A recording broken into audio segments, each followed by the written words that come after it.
Hey everyone, hi. I think we are live. Just to confirm, you can drop something on chat. I think even our folks are on the live. I see about 10 people joining us. Hey Kunka, long time. How are you? Prasanna, I think Prasanna is from Epify. Hey Prasanna, nice meeting you after a long time. Cool, we'll wait for a couple of minutes and I'll just kick it off. Today we are going to talk about how we built Strobes AI harness. There is a lot of engineering that went into it. We have been doing evals and benchmark for quite a long time. I've prepared like about 60 slides or 70 slides that I wanted to present. Not sure if I will be able to cover within that 45-minute period that we have just blocked, but I'll try to be as crisp, as thorough as possible. But then, like, the takeaway from this entire webinar is going to be like, how, like, why, what is the reason behind building like a harness? Like, even if you are building it for cybersecurity or any other use case in general, why do you have to build a harness? Why is harness the moat and not the model? And how can you use different techniques to get the best out of these frontier models and stuff, right? So it's going to be a very exciting technical webinar. I'm expecting a lot of engineers and security folks to join.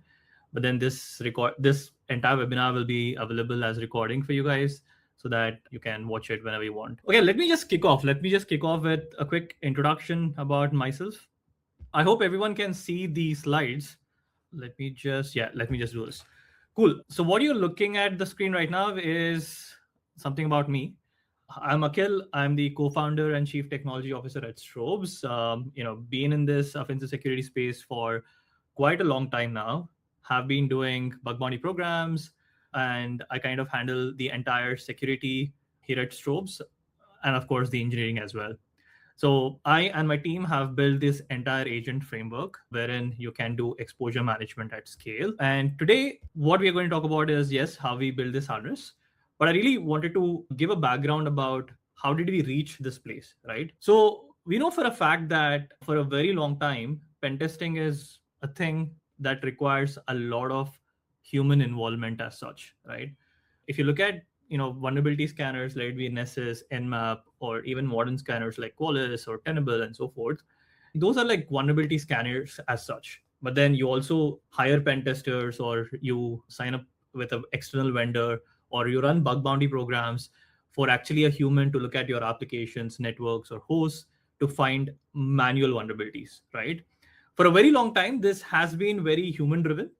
The reason is very simple. A scanner, when you look at it, it's programmatically done, and the scanner is mostly doing known matches, is fuzzing, and it cannot chain multiple bugs together. It does not have the business context and many more things. Wherein a human, they know how the application is working, what kind of responses it is sending back, what kind of network they are interacting with, what's the technology of that particular application that they're dealing with, or cloud or network and so forth. So a human typically looks at, let's say for example, I'm finding a cross-site scripting, right? So when I look at finding a cross-site scripting, this is what I do. I go to an application, I find a URL, I give a small probe, like a double quote or a single quote, and we'll look at the HTTP response, would figure out if it is reflected back or not. If it reflects back, then I think that it's a possible reflected cross-site scripting, right? So that's how humans test. And for a very long time, when you look at all the vulnerability scanning tools, they do like static analysis, or they do like fuzzing, or they send out a lot of payloads. But then I was wondering, like last year and like a couple of years back, I was wondering, all these models in an agentic format, using that all that intelligence, will they be able to mimic a human pen tester, right? So that's where I've written a small loop available also on my GitHub, wherein we've built an agent, which is a loop around a GPT-4o model, and we gave it a vulnerable application and asked it to find a cross-site script. So instead of being like a vulnerability scanner, just dropping like random payloads, what it did is it crawled through the application, found that particular endpoint, and understood whether this application is reflecting back these probes or like whatever that details that we have given in the response, and then it has built the payload around it. So that was our eureka moment. Like that is when we realized AI agents are really smart, and they can absolutely do 90% of the pen testing in a very beautiful way. But then, of course, we require human pen testers to do the 10% of the jobs. But then the AI agents, which can easily automate this 90% of finding vulnerabilities, especially some classes of vulnerabilities like IDORs or authorization or odds auth issues and so forth, and even business logic issues as such. So yeah, so that is our discovery about these AI agents. And at that particular point in time, just using a loop and asking the loop to find vulnerabilities by having an agent was not viable, right? We would have many more challenges if we just use a loop as such.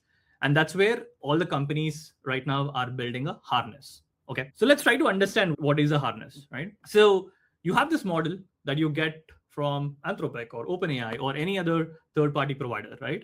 It's unpredictable, it's not deterministic, it is swappable, it is printed, and these models get outdated, you bring in a new model and everything else, right?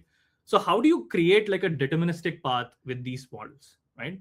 So you're testing an application or you're doing network scanning, but when you start off this scanning or when you start off this pen testing or whatever it is, you want to have it deterministic, even though models can take different routes, but you want the end objective or end milestone to be met at any cost, right? So that's where you build the harness. The harness is something which we write in a programmatic way, which controls the model or the mind, and it ensures that we have like a deterministic route as such, right? So for example, in this case, the harness is packed with agents, like agents, sub-agents, multiple agents, and so forth, context management, memory, tools, guardrails, and the loop itself. So this is the entire programmatic stuff around the model, which is the harness, right? And that's how we started off building the harness as well. And in our objective, in our milestones, what we wanted to do was, okay, we wanted to build a harness. Everyone is doing it. Our competitors are doing it, like XBAV and everyone else. And everyone is claiming those harness to be really powerful, right? But when we started off building harness at Strobes, we thought of this thing. We want to build a harness, even though we're not going to use very smart models like Opus or, now you have Mythos or Fable or whatever it is. Even though using models like Sonnet 4.6 or 100 billion parameter model or even lower, are we able to derive maximum value out of it? So we always wanted to keep cost as a primary thing, wherein the token spent or the cost spent per token should be far lower, but the harness should be able to achieve or find the vulnerabilities even achieved by a higher model. So that is our objective. And that is more of an architecture problem that we tried solving at Strobes, and we were fairly successful with it. So on the screen, what you're looking at right now is how Strobes works. We built a very simple, yet I wouldn't say simple, it's a decent architecture that we have built, wherein you would be able to automate a lots of pen testing things. For example, we have a coordinator or an orchestrator agent, which does the plan of work and understanding of the target. And then we have sub-agents wherein you have session management agents, attack agents, internal network agents. Then we have LLM, which is the provider, wherein you can plug in any LLM provider that you want within our harness. And then we have headless browser, attack machines, exploit validators, collaborator service, and a lot of different things. For let's say, for example, you want to do out-of-bound testing.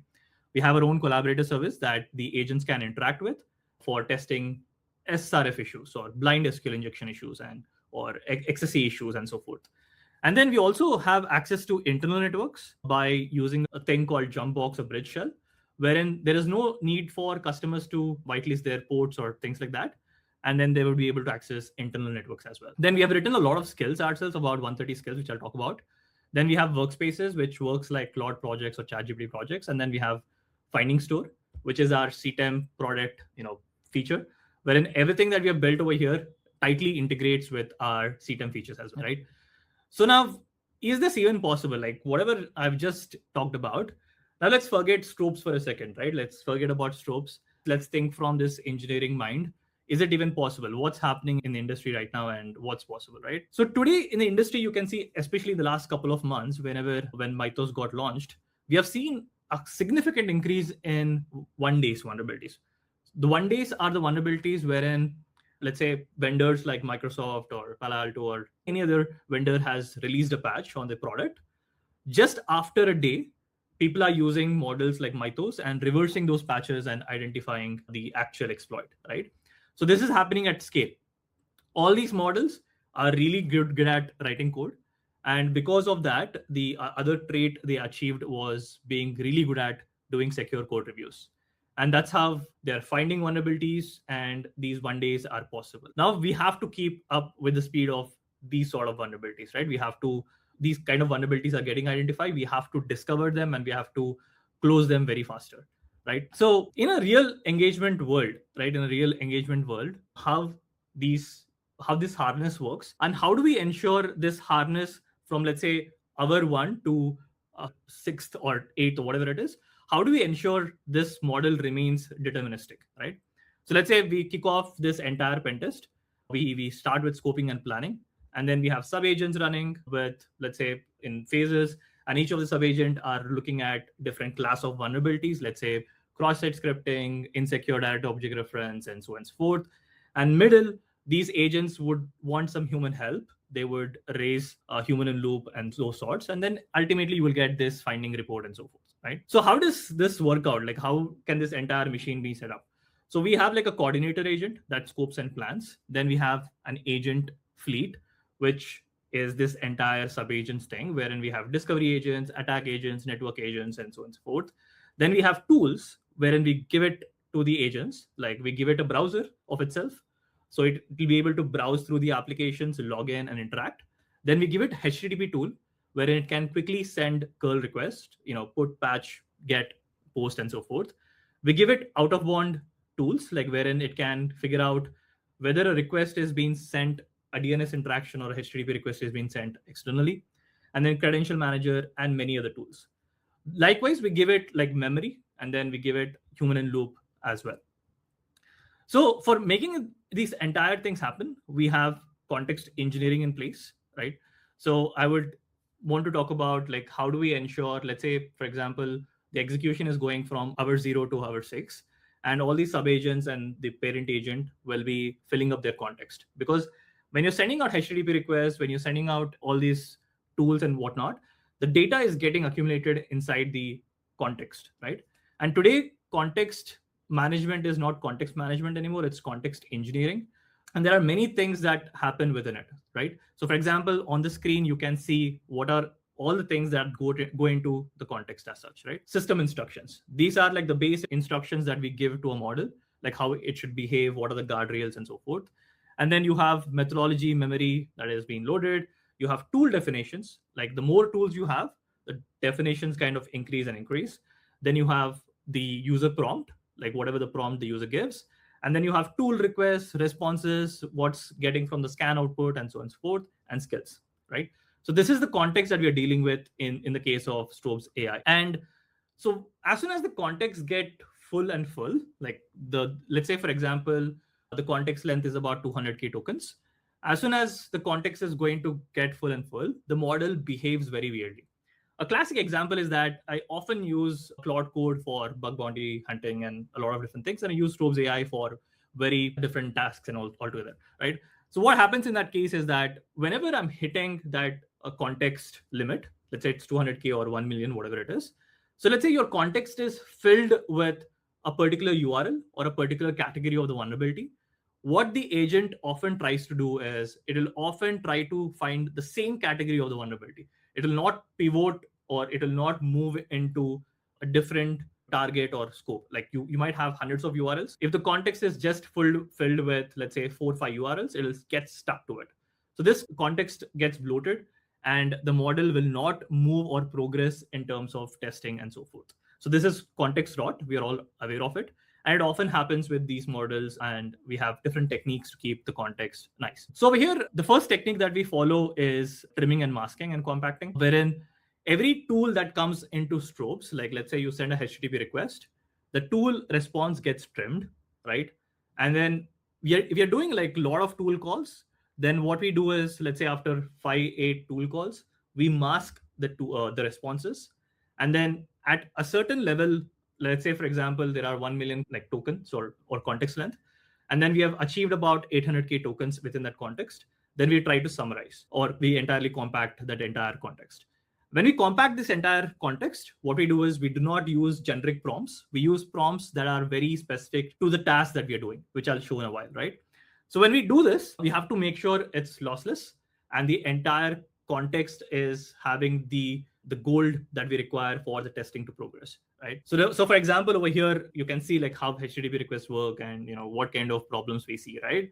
We have an agent that is testing an application. It sends out this HTTP request. It gets a 4 KB JSON, and that 4 KB JSON might have like about, let's say, 20K tokens or 30K tokens and so forth. And the more you do it, after 17 turns or 80 turns, this entire tool responses is basically within the context, right?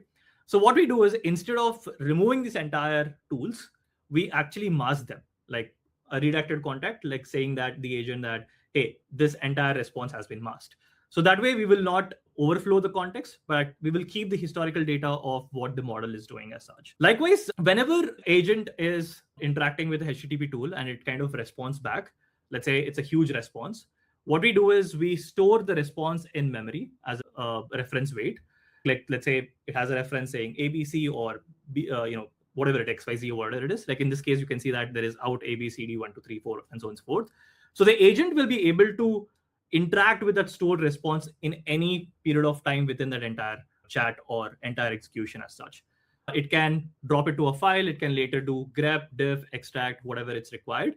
That way, we are also not losing out on a very early tool call. Let's say we just started off the chat. The agent has did a tool call. The tool call has responded back with, let's say, 40 KB of data or whatever, 100K of tokens. We don't show the entire tokens to the agent, give it an output reference, and then the agent can refer to it at any point in time. So that's how we do it. Likewise, our trimming, observation, masking, everything is dynamic based on the model. So if you're bringing in a 200K model, the compacting happens at, let's say, 160K. If you're bringing in a 1 million model, the compacting happens at 800K. So all this is taken care by the harness, right? So we have programmatically written it. So tomorrow, let's say there is a 10 million token model, the harness would scale with it. The performance will not go away just because they're bringing in a 10 million token or such, so forth. Next is, since we have sub-agent architecture and sub-agents and orchestrator architecture, if the sub-agents are also having its own context length, let's say about 200K or 1 million, we don't want the sub-agents' entire responses and everything to flow back to orchestrator, right? So what we do is, as soon as the sub-agent is executed, we run a summarization task on that particular sub-agent, wherein we invoke a lower intelligence model or some other model, which is less expensive. And then we entirely summarize what the sub-agent has done, right from the tool calls, its learnings, everything. And then we provide this entire summarization back to orchestrator. So that way the orchestrator understands, okay, the sub-agent has failed in this particular place. It did not identify a particular vulnerability, or it was not successful, or it was successful, and so on and so forth. And the orchestrator will take it forward from there. Since it has historical data of these sub-agents, if something has failed, it can respawn the sub-agents if required, and so forth.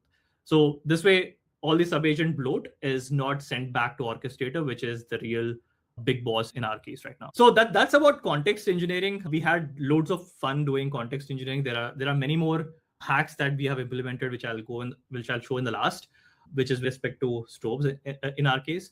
But then the other problem we kind of solved recently is caching. I want to talk about caching. Like when we started off Strobes AI in, let's say, October or November, we were bleeding costs like anything, like because we were using Anthropic models, and Anthropic models at that particular point in time did not support automated caching. They give a feature called cache points, and you have to use the cache points to ensure you're caching the right right prompts and right text as such, right? What happened with us was we were hitting very bad cache hit rates, like about 5 to 10% or so forth. And we were spending a lot on the AI costs. But later what we did is we understood how do we define these cache points, right? So in this case, you have your entire prompt and this entire, or I would say the entire context. And in this entire context, you have static data and then you have dynamic data as such, right? The static data can be your system instructions, your tool definitions, your methodology or skills. And then you have like timestamp or session ID, user ID, and whatnot, which is a dynamic set of things, right? Which gets added to the context while you're progressing as such. So what we observed is dropping the cache points within the static content helped us in dramatically increasing the cache hit rates. So at the moment, on an average, we are doing about 83% hit rates, which has dropped down our cost by almost 10x. And based on the model that we use and so forth, the cache hits kind of change. For anthropic models, at the moment, we are hitting about 83%, which is saving a lot of costs and providing us a lot of value as well. And we also know with Claude Code, for example, Claude Code subsidizes a lot of cost. For example, if you look at my Claude Code usage, you will see that there is about $5,000 usage just for $200. But I think behind the scenes, they are also using caching a lot. What they expose to the front end versus what they expose at the back end is very different. So caching is a very important practice. A lot of model providers are doing it in an automated manner. But having the control over it and you're able to inject cache points would give you more freedom on what you want to do. And there is a high chance that you can go up to 90% of cache hit rates as such. So the other thing is the loops, like how we have implemented loops and how we ensure the agent goes over and over again. We leverage interleaved thinking. Today, all the models are coming with interleaved thinking. We have reasoning set to high, low, max, depending on what model we are using. And using the interleaved thinking, the agents go on forever. Like they think between the tool calls, and they send a request, they assess the request, and they understand what payload to send next, and then they take it forward from there. Within this entire loop, like when a message comes in till a message goes out, these are all the things that we do, like whatever you're seeing on the screen. If a user is sending out an extra message, we queue it. If the agent fails in between, we kind of resume it. We kind of cap big outputs or inputs like we discussed just now. We mask the outputs, we compact it, we clear inputs and outputs. Then we pull sub-agent results into the orchestrator. We retry failed tools, we retry the model, we block prompt leaks, and many more things. So within a message in and message out, these are so many things that we are doing. But apart from that, there are many other techniques that we do, like staying in scope, guardrails, and stuff, which I'll show in a while. But yeah, the harness might seem simple, but behind the scenes, all of these things are happening, and that kind of keeps the model and the context rot from happening as such, right?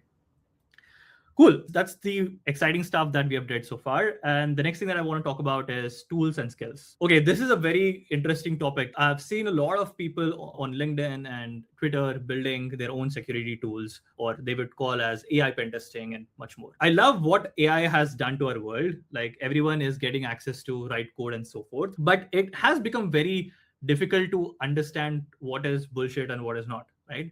So in this case, like I want to give an example. There are a lot of AI tools out there wherein they just give it a lot of tools, right? Like they build an agentic framework. They give it a lot of tools. Like for example, they give it Nmap, they give it Nuclei, they give it Nessus or any other tools.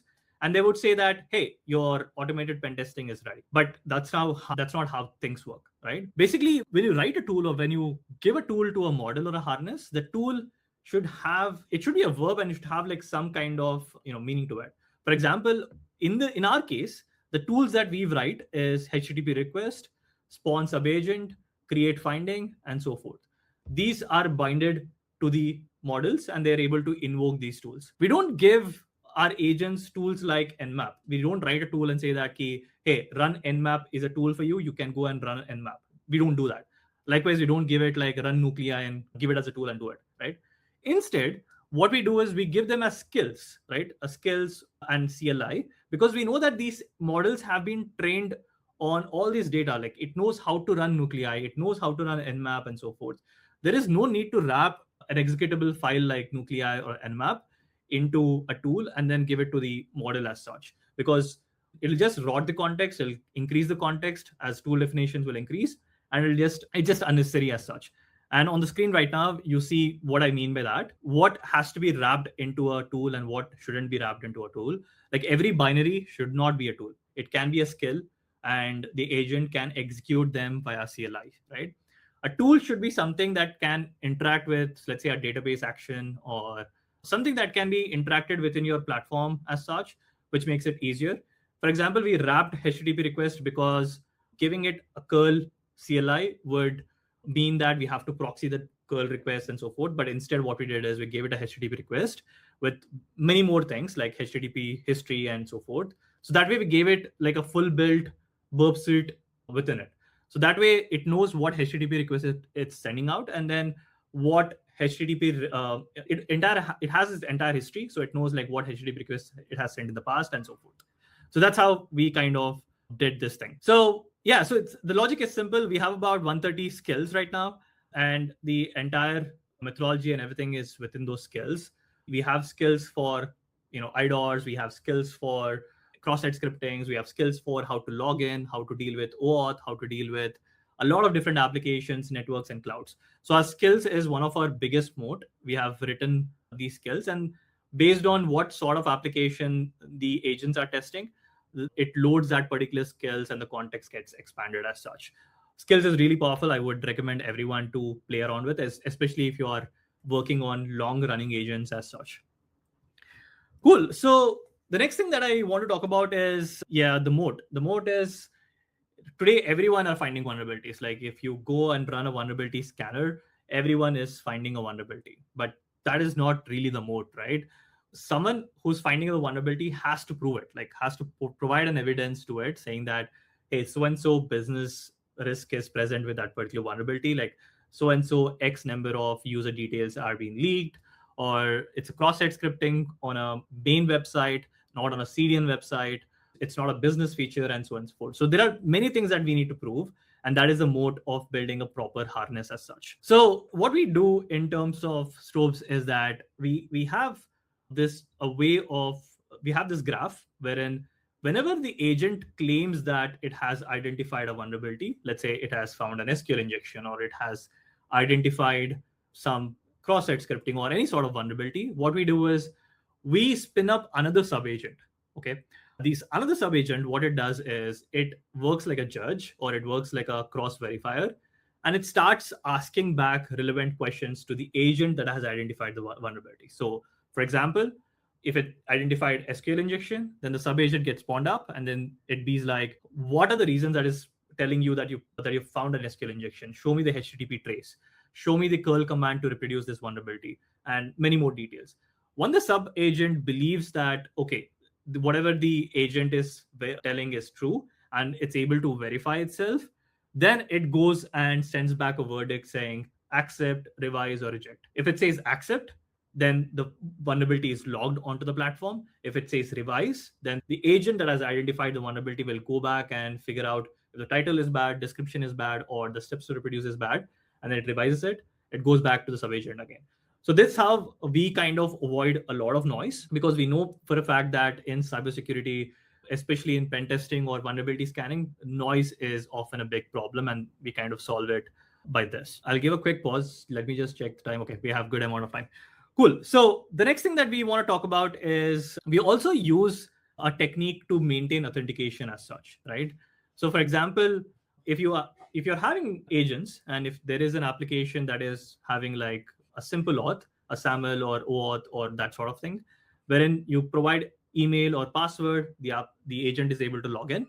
So in that sort of things, and if the agent is returned with a JWT token and a refresh token, what we do is we write a playbook around it, wherein the agent does not have to go back to the application every time and log into the application, which will obviously often eat up tokens. So what we do is, whatever the agent is doing, we record the entire browser, and we kind of save that browser state within our tools and stuff.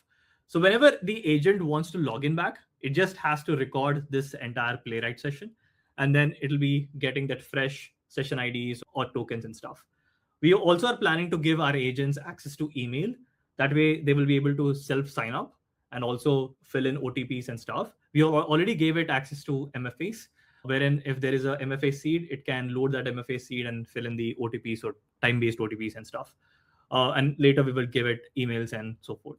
So that kind of mechanism is placed in the harness, wherein if you're even running like 12-hour long pen test, the agent is able to quickly log in back and maintain the auth as such. The other interesting thing that we do, especially for web application testing and mobile application testing, is crawling. Let me tell you, the entire competitors or anyone will break at crawling.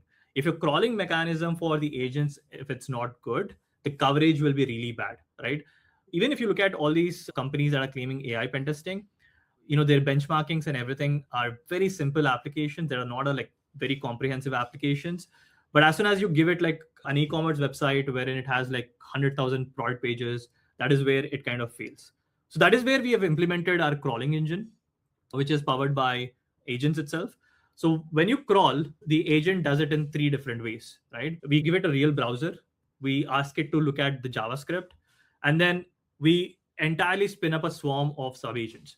All these sub-agents browse through your application with a browser state, logged in browser state, and figure out what are the requests that are happening in the background, XHR request, API requests, and so forth. And it also reverses the entire JavaScript.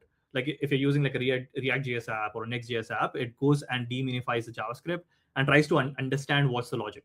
So I have to go to this particular page or a product page to uncover so and so XHR request, and it will be able to figure it out. So that's how we do it. We give it a real browser. We also give it the ability to reverse a JavaScript file, and that's how it'll be able to find as many endpoints as possible. And then it fans out as many crawlers, and then all these crawlers go out and browse through the application, and then we find many endpoints as such. And again, this is the capability of the harness, wherein we've designed the browser. Like, we don't use like Playwright out of the box. What we do is we use Playwright, but we tap Playwright with certain things. We tap the HTTP request. So whatever the agents are doing, if they are browsing the applications, all the XHR requests are captured back, and then we keep it in our HTTP history as such. And throughout the entire pentesting execution, if they want to access those HTTP requests, they would be able to do it pretty easily. The other thing that we do is, like I mentioned in the very start, pentesting, especially of web applications, you need to have different profiles. So all our tools are equipped with different profiles. Like, let's say, for example, if you're using HTTP request tool or any browser, we give it a profile wherein you can load that profile as in it's a anon browser, it's a user browser, it is an admin browser, and so on and so forth. And we browse the entire applications using different profiles as well, like crawl as an anon, crawl as a user, crawl as an admin. And then we understand what's being loaded in each of these pages. We try to do diffs and understand, okay, administrator is able to access so and so feature, but then let's say a normal user shouldn't be able to access this admin feature as such. That's how we kind of discover BOLA, auth and issues. And the agents are really good at finding those vulnerabilities as well. Like I said earlier, the biggest thing about like large applications like e-commerce applications, you will have those tens and thousands of pages for inventory, and all those pages will have simple same logic as such. So the agents have that intelligence. So we just give it a single prompt and say that, hey, do not browse through the applications which are using the same template. And it kind of does not go out of scope as such. Even if you're using any crawling engine, let's say, for example, Akinetics or Burpseed, the way they do scanning is they just crawl randomly, right? And they end up spending a lot of time crawling those tens and thousands of pages. And they create a lot of noise on your applications. And ultimately, if it's a production app, it can go down. But in this case, the agents are smart. If they've seen a page previously, they try to avoid it. And they know that if this is a product page, they don't go onto that particular page every time. The other thing is, we don't just drop random payloads on applications. We have a probe first approach with the agents. All the HTTP request tools that we have built have inbuilt probing, wherein they will try to drop a single payload or a quote. Or let's say if they're testing for SQL injection, they drop a single quote. We'll understand how the application is responding. Is it like a different status code, or if it's, if the code is reflected back in the response, and so on and so forth. And then they would build up a payload and give it back.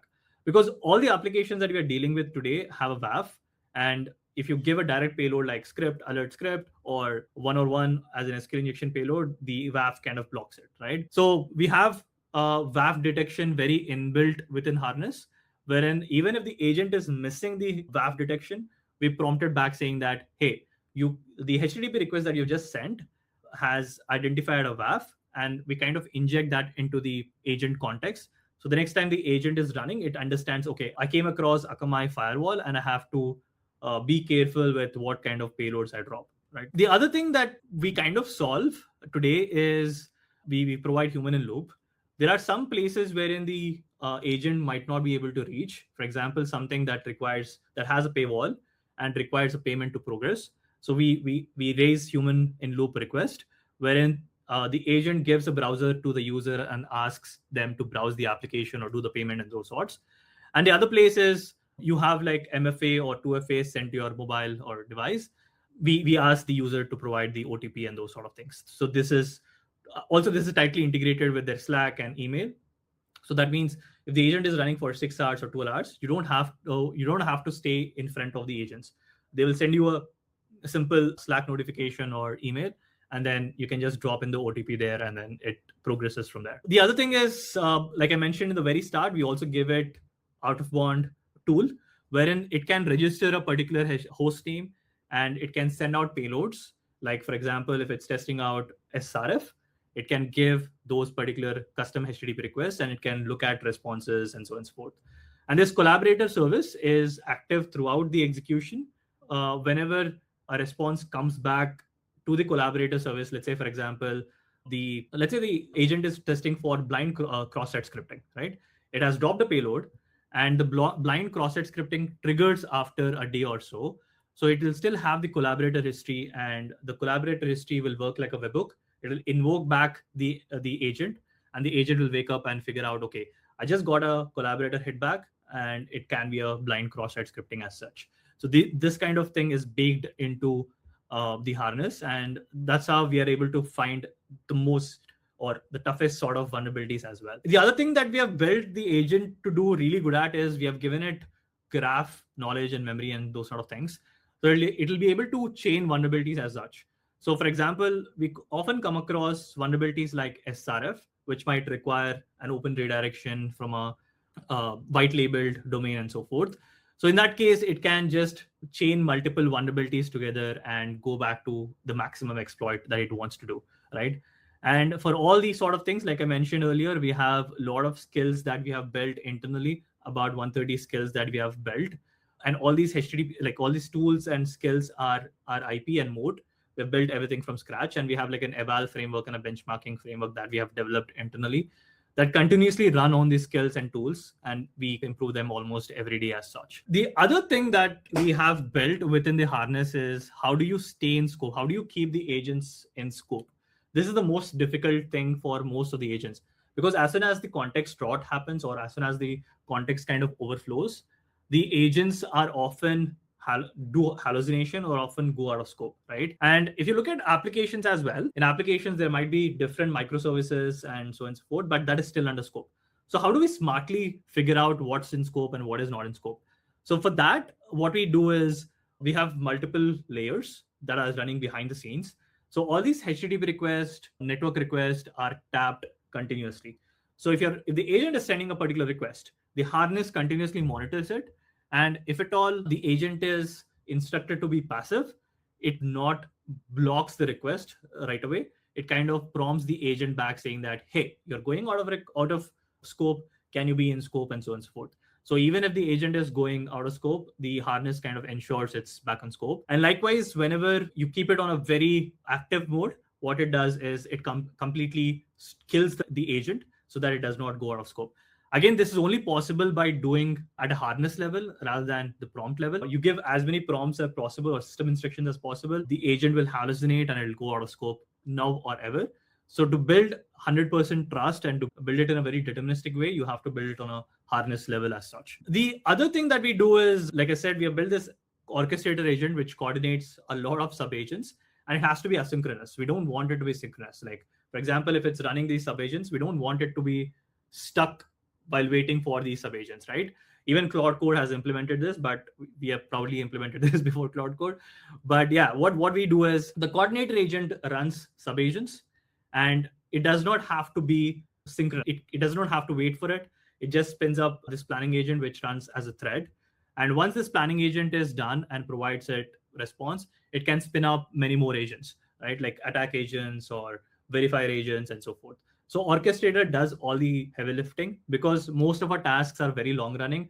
We took that engineering call of not keeping the orchestrator agent as synchronous as such. We kept it as asynchronous. And the orchestrator also decides what kind of sub agent it has to launch. So we give it the ability to launch sub agents with higher intelligence, lower intelligence, or so forth. For example, if it's like a very complex attack chain and so forth, it gives it to a higher reasoning model, like let's say for Opus.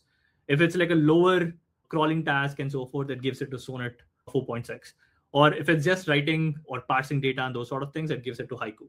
So the orchestrator is also very intelligent in terms of understanding what intelligence is required for this particular task, and it kind of routes to that particular agent. Again, this is very inbuilt into the harness, wherein we have this spawn sub-agent tool, which has the intelligence parameter wherein you can mention high, medium, low, and so forth.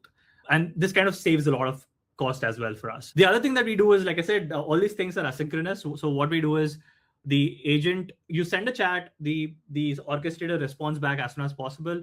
It spins up a lot of sub agents, and all these sub agents, whenever these tasks are done, are sent back to Redis. And we have like a hook wherein the result from Redis is picked up and dropped back in the main agent. Like the agent has a guard. Basically, it wakes up every 5 seconds or 10 seconds. So as soon as the sub agent kind of finishes, it sends back the response back to the main agent, and the main agent wakes up and it completes its task. So that's how we build this asynchronous system, which is very scalable. At the moment, we have kept a limit of 6 sub agents an orchestrator can perform, but we're planning to make sure it goes up to 20, 25, and so forth. So that way, even if it's planning to manage an entire swarm of sub agents, it can do it asynchronously as well. So this is again built into harness, and the harness is built to scale as such. So okay, I'll just skip this part and I'll talk about memory and evals. So the other thing that we have built is internally is our own memory system. We are not relying on any third-party memory tool as such, and our memory system is in this format. So we have files like wherein you can just dump raw data, wherein the agents can read and figure out what's happening. We also have something called tables. It's nothing but all these. If you have JSON or CSV or whatever it is, those are structured. So we convert them into tables so that the agents are able to run SQL queries and extract data from tables. For a fact, we know that all these agents are really good at SQL queries. And if you want to have like structured data, what we do is we just give it in a table, and then we provide it a tool like query table, and then it will be able to retrieve data from the table. Then we have learnings, which is where we use embeddings and stuff. In learnings, we store episodic learnings, native learnings, positive learnings throughout the entire agent chats. The agents can create learnings or edit learnings or update learnings or create graphs between those learnings and so forth. And again, we have an asynchronous service that is running in the behind the scenes, which is updating the learnings all the time. So especially when you're doing application testing, you want to know how the application performs. Like you don't want every agent execution to know like how to log in or how to access this feature and so forth. So what we do is the harness is built in such a way that once it understands this, how to log in, it kind of saves it in learnings. It kind of automates a script or so forth and saves it in file. And then whenever it comes back to the application or you create a new chat, it just kind of refers to that learning and then takes it forward from there. And these learnings, like I said, are episodic, native, and so forth. From an eval standpoint, what we do is we continuously run our skills, wherein we are dynamically generating labs, and we are asking the agents to use these skills to break those labs, and then we score that particular skill. If an agent is able to solve a particular lab in a certain cost and with certain X number of tokens or credits, we kind of rate that particular agent. And if it goes out of scope or if it takes more tokens to solve that particular problem, then we kind of correct that particular skill. And we changing the skill is nothing but just changing a simple prompt within that skill, right? Like change the text and so forth. So we do like minor changes within the skill and try to see like how the models are doing. Again, the way we do evals is we don't use the highest performing model. We use like DeepSeek V4 or we use like Sonnet 4.6, the lower models, and then we ask it to perform really high. And then we use Claude Code as a judge, and then we ask what's really happening. So that's how we are doing like continuous evals around our skills. And trust me, if you are making your skills better, your harness or your entire execution automatically gets better as such. Yeah, I think we have run out of time. I'll just try to be quick, and maybe I'll just show you some cool things that we have built. Let me just check it out. Okay, I think for most of it, we have covered it. I'll just drop these slides, maybe post the webinar. Now that we are running out of time, I'm not sure like how did I create even 70 slides for a 45-minute talk? But yeah, this recording will be available, and I'll provide it to you guys after this stuff. But yeah, the ultimate exit note over here is I want to say that the harness is the product. All these companies are building frontier models, but these frontier models are good. That it's great to have those models, but as long as you're not building a very tight harness, it's really difficult to be deterministic, right? So I would recommend everyone to invest in harness. And if you want to know more about Strobes and how we are doing engineering, by the way, we are hiring. If anyone wants to work with us, please reach out to us. And if anyone wants to know like what's happening behind the scenes. And there are many more things that we're doing. If you want to know, like, you can reach out to me on LinkedIn. You can follow me on Medium as well. But yeah, I've just rapped like a Eminem rap god. But thank you so much for joining us today. And we will be doing more webinars. The next webinar is going to be on benchmarking and evals. And I'm more than excited to give that particular webinar as such. But thank you so much for joining. Have a great evening. If you're joining from India, if you're joining from the US, good morning. Take care. Bye-bye.